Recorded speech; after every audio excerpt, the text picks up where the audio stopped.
que ens dediquem a fer xerrades i tallers sobre el que nosaltres anomenem l'empoderament lingüístic. L'empoderament lingüístic és una eina que proposem, en el cas català específicament, per resoldre el problema de la revitalització de la llengua catalana.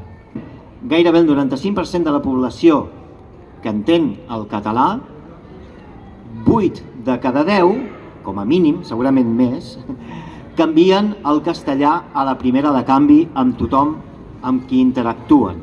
Per més que es faci coses des de dalt, si no les fem des de baix, si no fem que la nostra llengua sigui socialment necessària, visible i útil, no servirà de res. No serviria de res. El català conviu amb una llengua que s'entenen molt fàcilment.